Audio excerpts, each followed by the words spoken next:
16 ఏళ్ల లోపు వారికి సోషల్ మీడియా నిషేధం, ఉల్లంఘిస్తే షాకింగ్ ఫైన్. ఆ వివరాలేంటో చూద్దాం. ఈ రోజుల్లో ఎదుగుతున్న పిల్లలపై, చదువుకుంటున్న పిల్లలపై సోషల్ మీడియా ప్రభావం తీవ్రంగా ఉంటుందని, ఇందులో మంచి కంటే చాలా రెట్లు ఎక్కువగా చెడు ప్రభావమే కనిపిస్తుందనే చర్చ బలంగా వినిపిస్తున్న సంగతి తెలిసిందే. దీనిపై తల్లిదండ్రుల నుంచి తీవ్ర భయాందోళనలు వ్యక్తమవుతున్నాయని అంటారు. ఈ సమయంలో ఆస్ట్రేలియా ప్రభుత్వం ఆసక్తికర నిర్ణయం తీసుకుంది. ఇందులో భాగంగా 16 ఏళ్ల లోపు పిల్లలకు సోషల్ మీడియాను నిషేధించాలని ఫిక్స్ అయింది. ఈ క్రమంలో దీనికి సంబంధించిన బిల్లుకు ప్రతినిధుల సభ ఆమోదం తెలిపింది. ఈ బిల్లును ప్రవేశపెట్టగా 102 మందితో ఆమోదం పొందగా 13 మంది మాత్రం దీన్ని వ్యతిరేకించారు. అవును, పిల్లలపై సోషల్ మీడియా ప్రభావాన్ని అరికట్టేందుకు ఆస్ట్రేలియా ప్రభుత్వం కీలక నిర్ణయం తీసుకుంది. ఇందులో భాగంగా 16 ఏళ్ల లోపు పిల్లలు సోషల్ మీడియా వినియోగించకుండా తీసుకున్న నిర్ణయానికి సంబంధించిన బిల్లు పాస్ అవగా త్వరలో చట్టం తీసుకురాబోతుంది. ఈ బిల్లుకు సెనెట్ ఆమోదం తెలిపితే చట్టరూపం దాల్చనుంది. తాజాగా పాస్ అయిన బిల్లు చట్టరూపం దాల్చిన తర్వాత వయోపరిమితుల అమలు విషయంలో సోషల్ మీడియా ప్లాట్ఫామ్లకు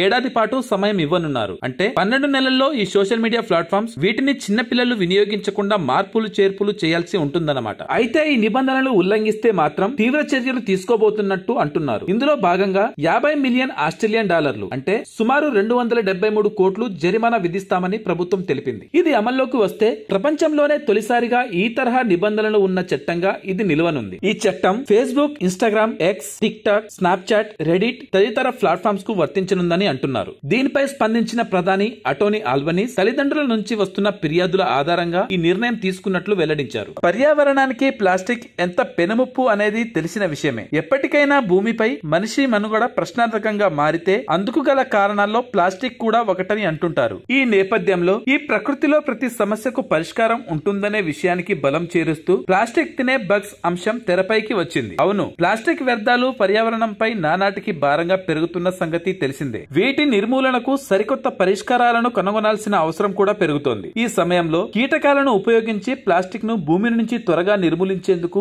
మీల్వార్మ్ అనే పురుగులు సహాయపడతాయని శాస్త్రవేత్తలు వెల్లడించారు. ఈ క్రమంలో బెల్గ్రేడ్ కు చెందిన బెలిండా యాన్మెల్స్ డు Sinisa Stankovic Institute of Biological Research ల సంయుక్త మార్గదర్శక ప్రయత్నాలు ఇందుకు సహకరిస్తున్నాయని అంటున్నారు. ఈ సందర్భంగా అనేక రకాల ప్లాస్టిక్ లను క్షీణింపజేసే సామర్థ్యాన్ని మీల్వార్మ్ లార్వా కలిగి ఉంటుందని చెబుతున్నారు. ఈ కీటకాలను Sinisa Stankovic Institute of Biological Research దశాబ్దాలుగా పెంచుతోంది. వీటిని ప్రయోగశాల ఆధారిక స్వీయ స్థిరమైన కీటకాల జనాభాగా పరిగణించి ఇంక్యుబేటర్ సెంటర్ ను ఏర్పాటు చేయడం ప్రారంభించింది. ఈ రకమైన లార్వాల పెంపకం తమకు తెలుసని వెల్లడించింది. ఈ ప్రాసెస్ లో లార్వా ప్లాస్టిక్ లను ఆహారంగా తీసుకుంటుందని, వాటి జీర్ణ వ్యవస్థలోని సూక్ష్మజీవ సహాయంతో దాన్ని పూర్తిగా ప్రాసెస్ చేస్తుందని, తిన్న తర్వాత ఆ లార్వాలో ఎలాంటి ప్లాస్టిక్ ముక్కలు ఉండకుండా జీర్ణమైపోతుందని, ఫలితంగా వాటి విసర్జన కూడా ప్లాస్టిక్ లేదా హానికరమైన పదార్థాలను కలిగి ఉండదని చెబుతున్నారు. దీంతో వీటి విసర్జనను సేంద్రియ కంపోస్ట్ గా కూడా ఉపయోగించవచ్చని పరిశోధకులు చెబుతున్నారు. ఈ ప్రాసెస్ పూర్తిగా పర్యావరణ పరంగా స్థిరమైనదైనప్పటికీ, ప్రత్యేక పరిస్థితులు అవసరం లేనప్పటికీ అధిక ఖర్చుతో కూడుకున్నదని చెబుతున్నారు. Thanks for watching.